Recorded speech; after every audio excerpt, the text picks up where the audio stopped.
Good evening, everyone, and welcome to Gundam News. And we have a lot to go over today. Some things ended while other things are beginning, and each, of course, with accompanying things to buy.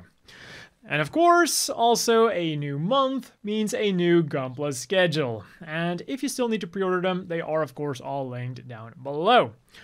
Officially on the 8th, but probably already today, we are getting the high-grade Gundam Schwarz Z for 2,090 yen, 14 US, and now that we've seen what it can do in the anime, we also got the promotional images to show us that the model kit can also do all of those things, especially all of the different things that the Guardian can do.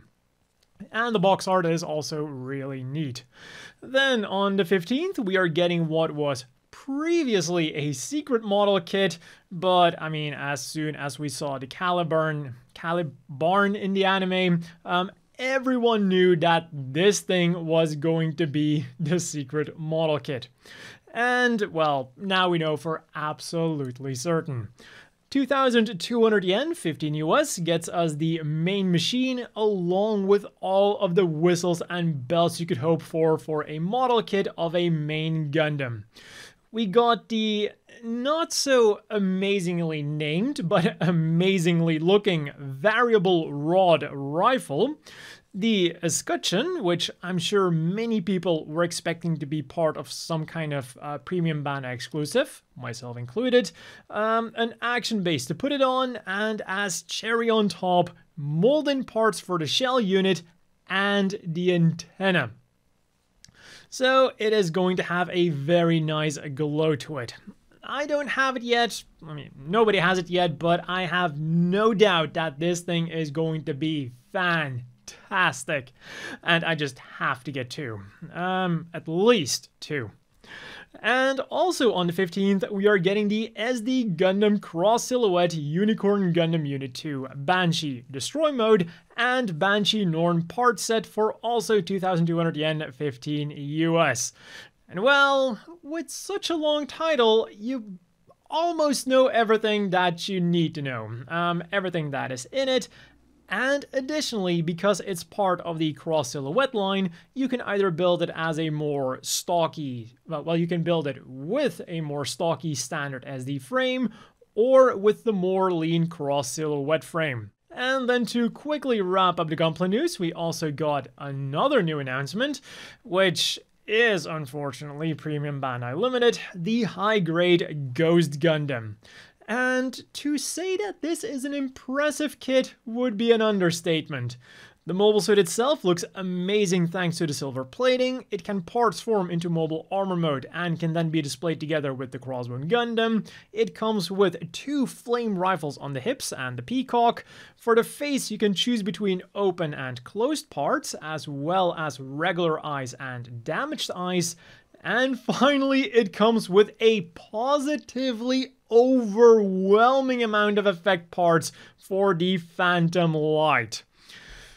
But of course, this all does come at a price, 6,930 yen or 49 US. And this ghost can be haunting your house in November. Also on Japanese P Bandai, the high-grade Zeta Plus C1 is getting a restock, and over at the Gundam base, on the 4th of July, the Witch from Mercury exhibition final has begun, and on the 22nd, they'll begin selling the high-grade Gundam Ariel clear color version for 1,430 yen, 10 US. On to the other two headlines then. Gundam Requiem for Vengeance and the Gundam Seed movie. And of the two, Gundam Requiem for Vengeance is definitely seeming like the most divisive one so far, when talking about the main Gundam that is, because it definitely has a face that only a mother could love. And other than that, like, I have the strangest feeling about this machine. I like all of the parts of the mobile suit individually, like the shield is cool, the legs are neat, the torso is nice, and it's also got some cool weapons on the backpack. And It also has a very cool take on the gun cannon's beam rifle. But when they all come together, they form something that I can't really say what I don't like about it, but I'm not feeling it. And that is besides the point that this is yet another Gundam running around somewhere during the One-Year War. Because yes, this series is set during the One-Year War on the European front and follows a Zeon perspective. Combine that with the fact that it is a 3D CG series using the Unreal Engine 5, and it's no surprise that people are making the connection with Gundam Igloo, and some are even calling it a continuation of Gundam Igloo. But just to confirm, just to make sure, there is no official connection with Gundam Igloo. It's just that there are a lot of parallels to be drawn here. But yeah, the trailer itself is looking really good and is linked down below, and the staff lineup is looking promising too. Being a collaboration between Sunrise and Safe House, the series is written by Gavin High-Knight, known from Tekken Bloodline and Marvel Spider-Man, the video game, and the director is Erasmus Brosdo. So let's see how this American take on Gundam ends up. There is no release date so far, but they did confirm that the series will consist of 6 30-minute episodes and that it will be released worldwide. Also, am I the only one that thinks that the cover art looks more like a video game cover than an anime cover? Next up then, the long-awaited Gundam Seed movie. There are those who said this day would never come. What are they to say now? Gundam Seed Freedom. But because this video is getting really long, I will be making a dedicated video on that tomorrow. So just the important things are that Kira and Lacus will be the main characters, 3D CG will be used for the mobile suits, Lacus tried doing the Kylie Jenner challenge apparently. The movie takes place in Cosmic Era 75, roughly 1 year after the end of Gundam Seed Destiny, and we won't have to wait long before we can see it, in Japanese theaters at least, January the 26th of 2024. So hopefully we won't have to wait too long for an international release. And personally, I'm looking forward to seeing more Meirin things. And of course, unsurprisingly, at around the same time, we got a lot of figure news for Gundam Seed. Starting with the most expensive ones, there will be a 20th anniversary special edition of the Metal Robot Spirits Strike Freedom and Infinite Justice. More details will be unveiled soon, but the figures themselves are already on display at the Tamashii Nation store in Akihabara, so from them we can already see that the markings are different and more golden and shiny, and that the action bases have a different design to them, like the design printed on them. From the regular Robot Spirit series then, we have the Blitz and the Sword Strike and Option Parts set, both of which are regular releases and are linked down below. The Blitz goes for 8,800 yen, 61 US, and comes with almost everything you'd need from a Blitz Gundam. The Gleipnir claw thingy can parts change to open up and comes with a wire, little thruster effect parts, and the ability to hook it up to an action base to display it in action. The Tricros shield comes with a beam saber effect part and 3 removable launcher darts, unfortunately without effect parts. And then the coup de grace, it comes with effect parts to recreate its final battle against the Sword Strike. RIP. And the Blitz will come running your way in December. The Sword Striker and effect part set then comes equally well featured. For 4,730 yen, 33 US, we are getting all of the standard things like the backpack, shoulder armor with removable beam boomerang, claw shield with wire, the massive Schwadgoer, and of course standard beam effect parts for everything. But then, in addition to those, it also comes with a beam effect for the Schwertgoer to have the strike slice into a Jin. There's the Midas Messer boomerang as it's being thrown. And then finally, there's also a small action base included that can store the striker pack and its weapons. and this set will come spinning your way in November. Staying with the Robot Spirits line then, the Gundam Calibarn comes bursting onto the scene as a completely kitted out premium Bandai figure.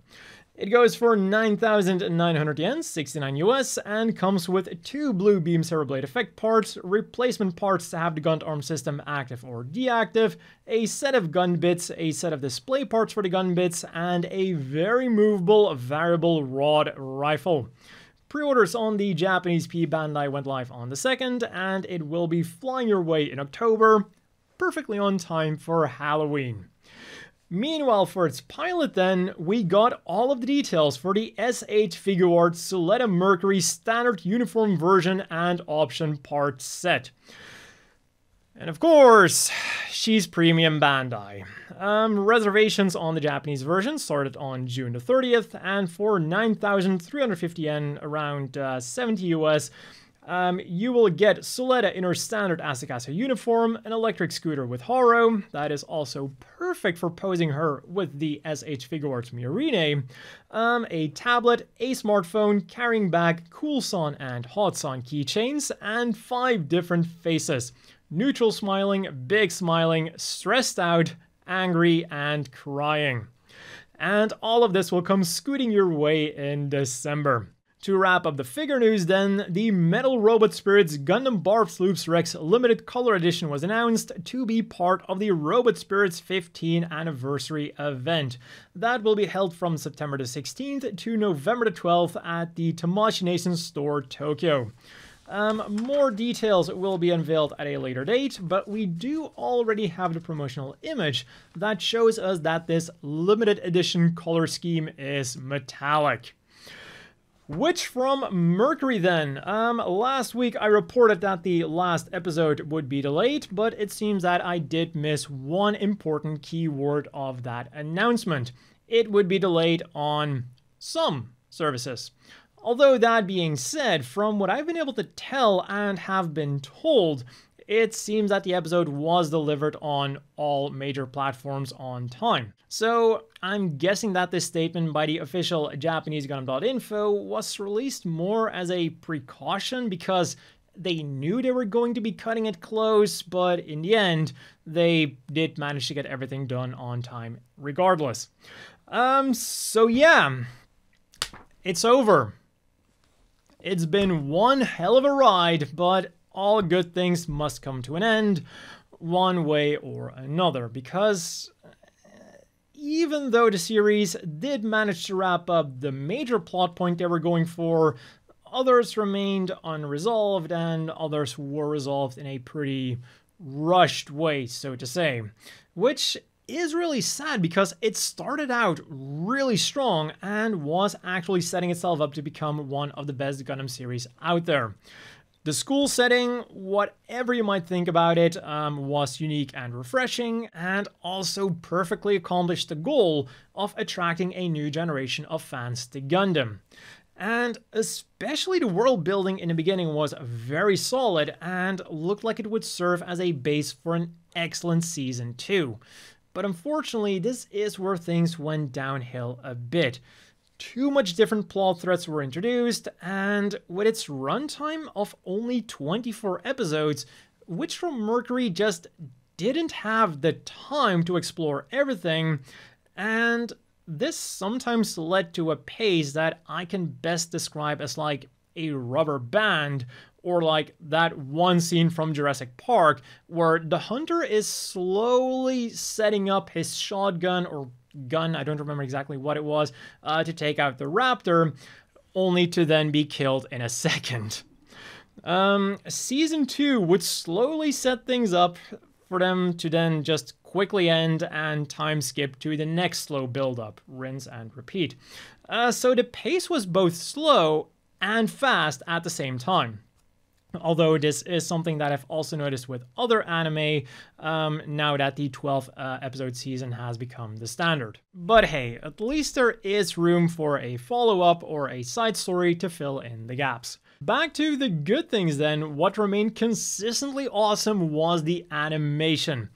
For the most part, Witch from Mercury stuck to beautiful traditional animation for the mechs, and it made it shine even harder with a lot of effects and some of the best sound design we've had in a mech series ever. And for the mobile suits themselves, while I'm not a huge fan of every single one of them, I can still very much appreciate what they did by having every single company have their own mech designer. So it's something that just makes sense, and it also adds a lot of variety. You might not be a huge fan of one mech designer, but you will find at least something that you like in the series. And then literally finally, I would also be lying if I said that the epilogue didn't make me feel all warm and fuzzy inside. It definitely ended on a very positive note, which is something that a lot of people who have only seen Iron-Blooded Orphans weren't expecting. Also, touching upon the episode count, one of the weirdest takes I've seen online is that Witch from Mercury was only 24 episodes because of low sales. And I don't even know where to begin with this, because literally everything about this is completely wrong. If you don't like Witch from Mercury for whatever reason, that is fine. Tastes differ. There's no debating that. But the fact of the matter is, for one, it did sell well. Gunpla sales went up, and there was a continuous stock shortage of almost every Witch from Mercury Gunpla.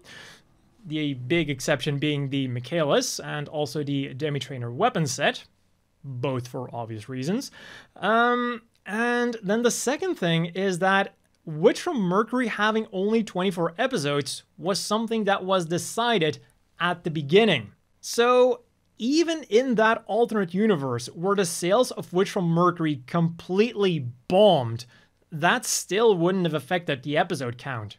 Gundam wanted to attract a modern audience, and modern audiences are used to shorter series with seasons of 12 episodes, for better or for worse. And of course, what better way to end the series than with some merchandise announcements. For 2,420 yen, 17 US, you can get an adorable P Bandai limited plushie of Suletta, Mirine, and Guel, slated for a September release.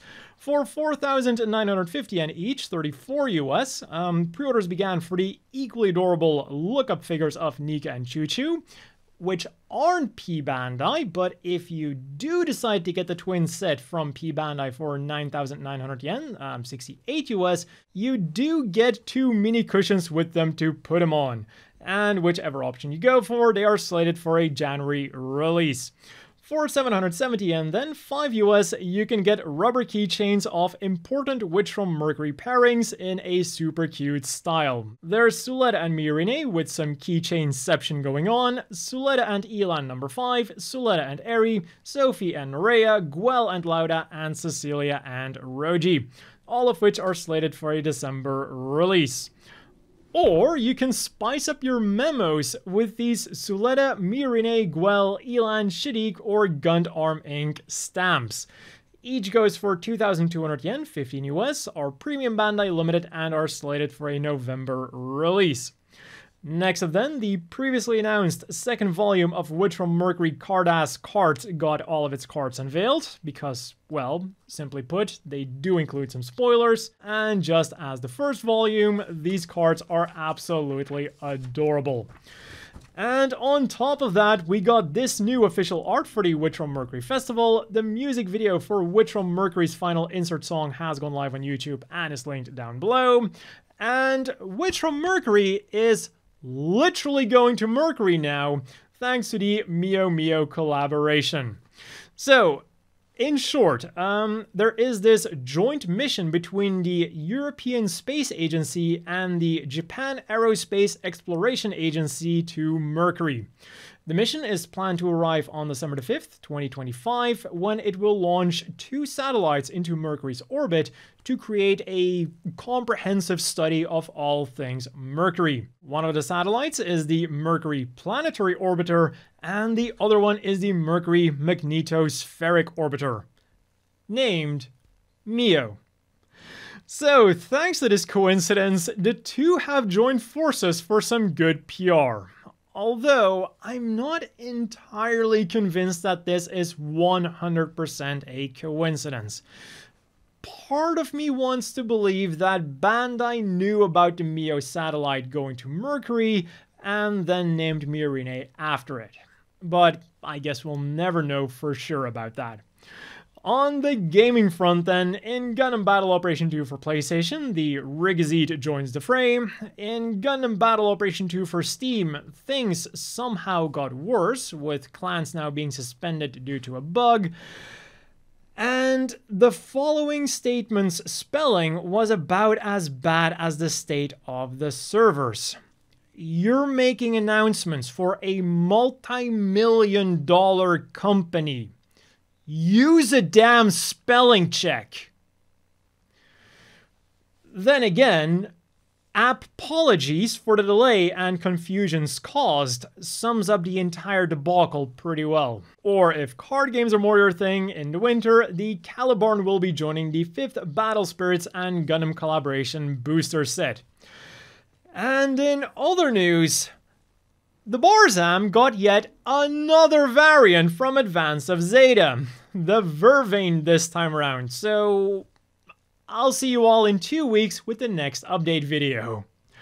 Also, if anyone recognizes these missile launchers, please let me know in the comments down below. I have been able to identify all of the other weapons, but not these. And since all the other weapons are taken from other mobile suits, I feel like this one should be taken from somewhere too. And then we got the rear view of the Ag-Guy girl, showing us that her backpack is basically just the corpse of an Ag-Guy superglued to her back. But hey, if it works, it works. As for the things you could get this week then, today the first volume of Witch from Mercury Tomonui have been deployed to arcades across Japan, meaning that you can win a cute keychain plushie of Suletta, Guel, or Elan. And we also got the first lineup of Witch from Mercury perfume from Prime Maniacs. For 6,600 yen a bottle, which is around 50 US, there's a fresh, citrusy Suletta, clear Miorine, intimidating passionate Guel, smooth Elan, and elusive Shaddiq. For this week's reading material then, there was the 16th issue of Hobby Japan Mechanics featuring a special on Xeon machines. The second chapter of Flanagan Boone's manga is available online and linked down below. And it has been announced that Witch from Mercury will be getting 2 new books. An art book with more information coming soon, and a special book that will be releasing on July the 25th and comes with a multi-purpose pouch featuring the Ariel and Ariel Rebuild. The set goes for 3,146 yen, around 20 US, and for those interested, I will have it linked down below. And in this week's apparel news then, StrixG kicked things off with a summer sale that'll last until August the 31st, both online and in physical stores. And of course, if you then want to pick up any StrixG or Bancore stuff, I will have the links down below, as well as a guide on how to go about that. And StrixG definitely released some really nice things this week with their StrixG Arms 2023 Summer Collection featuring Stardust Memory. For 13,200 yen, 91 US, you can get a short-sleeved shirt in either beige with a Torrington theme or in khaki with a Xeon theme. Or you can get a white Federation Cuban shirt or a black Xeon Cuban shirt. And you have to pay close attention to the pattern next to the buttons, because that is where the Federation and Xeon emblems are cleverly hidden. And then for 5,280 yen, 37 US, you can get a white Torrington shirt, black Anna Volgato shirt, dark gray Earth Federation shirt, or khaki Operation Stardust shirt. Meanwhile, over at Bancore, last week Friday, pre-orders went up for 4 towels. Earth Federation Blue, Xeon Green, Char Red, and Amuro White, each going for 1,980 yen, 14 US. And on the same day, you could also pre-order an acrylic stand of one of Char's most famous quotes. nobody likes to admit them, the mistakes they made because of their youth. And this thingy goes for 1,782 yen, 12 US.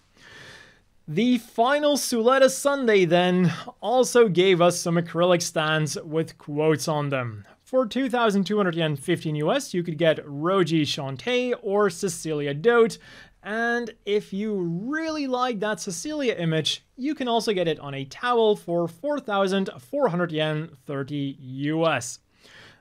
Next up then, there's an acrylic stand of one of the ending scenes for 2,200 yen, 15 US, a Cool Son or Hot Son rubber keychain for 1,518 yen each, 10 US, Sister-in-Law sold separately, and a bunch of items with either the Season 1 or Season 2 key visual. You can get them on a t-shirt for 4,070 yen, 28 US, a keychain for 880 yen, 6 US, a wall scroll for 3,300 yen, 23 US, or another towel for also 3,300 yen, 23 US. And on that same day, you could also get some Gundam Seed things. For the big Haro fans, you can now get a lot of Haros on a t-shirt for 3,850 yen, around 30 US, on a pair of boxer shorts for 3,740 yen, also around 30 US, or on a face towel for 1,980 yen, around 15 US. And then today, Matilda Ayan also got a quote acrylic stand saying that Amuro might be a new type. It goes for 1,782 yen, around 14 US, and just as with every other Bankore item this week, it is slated for an August release. And then finally, pre-orders went up for Char's Fancy 2024 notebook. It goes for 4,950 yen, which is like 35.40 US, comes with information on Char, and even a Char custom business card, so you know who you're dealing with. And I also find it funny that it's being advertised with American dollars inside of it instead of yen or some kind of UC currency. So I guess that the US dollar is still valid in UC 0079. And let's quickly wrap things up with the currently ongoing poll. With the Gundam Universe Shining Gundam action figure being released this month, Gundam.info wants to know which of its first fights was the most impressive one. There's versus the Maxer Gundam from the second episode, versus the Dragon Gundam from the third episode, versus the Gundam Rose from the fourth episode, and versus the Bold Gundam from the fifth episode. And so far, the Dragon Gundam is winning, with the Gundam Maxer in a very close second, especially in the Twitter version of the poll, which also has more votes. So anything can still happen, meaning that you know what to do if you want America to win this poll. Links to both versions are down below. And that has been all for this week's very long Gundam news. As always, a big thank you to the Patreon supporters. I hope everyone watching has a great evening, and I'll see you all tomorrow with that dedicated video on the Gundam Seed movie.